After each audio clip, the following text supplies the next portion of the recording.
আমরা আসছি, মধ্যরাতে আকাশের দিকে তাকান, কিংবা আমাদের দূতাবাস খোলা আছে, আপনার পরিবারকে বাঁচানোর এটাই শেষ সুযোগ। এমন সব ভয়ঙ্কর বার্তা সম্বলিত এসএমএস ঘুম হারাম করে দিয়েছে ইসরায়েলিদের। যেন ইরান ইসরায়েলকে বলতে চাইছে, এটাই তোমাদের জন্য শেষ সুযোগ। ভীতসন্ত্রস্ত ইসরায়েলিদের মনে পড়ে যাচ্ছে গত জুন মাসে 12 দিনের যুদ্ধের কথা। সে সময় ইসরায়েলে নরক নামিয়েছিল ইরান।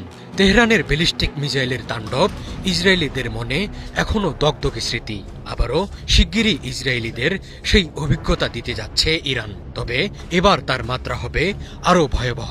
আয়াতুল্লাহ খামেনির ভাণ্ডারে রেডি আছে এমন সব অস্ত্র যা কখনো আগে দেখেনি বিশ্ব।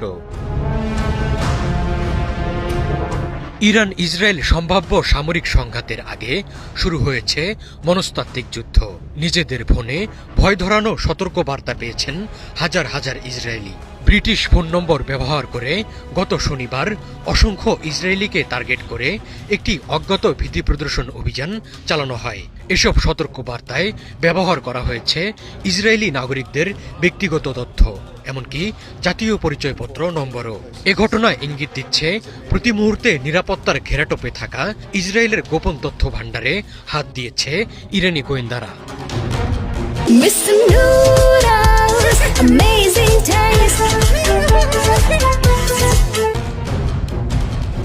ইসরায়েলিদের ইংরেজি ভাষায় পাঠানো একটি বার্তায় বলা হয়েছে, এটি আপনাকে এবং আপনার পরিবারকে বাঁচানোর শেষ সুযোগ।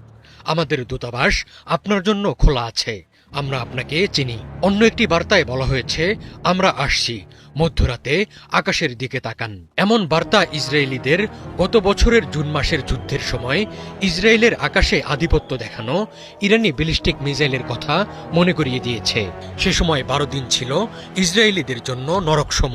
তেল আবিবের অত্যাধুনিক আকাশ প্রতিরক্ষা ব্যবস্থা ভেদ করে আশ্রে পড়ে তেহরানের বিধ্বংসী মিসাইল। ওই সংঘাতের পর ইরান এখন আরও পরিণত। অত্যাধুনিক মিসাইল আর ড্রোনের একাধিক মহড়া চালিয়ে নিজেদের শান দিয়ে রেখেছে ইরানি বাহিনী। আয়াতুল্লাহ খামেনির ভাণ্ডারে এমন সব অস্ত্র প্রস্তুত আছে যা আগে দেখেনি বিশ্ব। ইরান এবার আর শত্রুর হামলার জন্য অপেক্ষা করবে না। রেড লাইন ক্রস করলেই নিজেই আগ বাড়িয়ে চালাবে হামলা, যার মাত্রা হবে সীমাহীন। ইসরায়েলের ন্যাশনাল সাইবার অথরিটি এই ঘটনাকে জনগণকে আতঙ্কিত করার একটি নিম্ন স্তরের প্রচেষ্টা বলে উড়িয়ে দিয়েছে।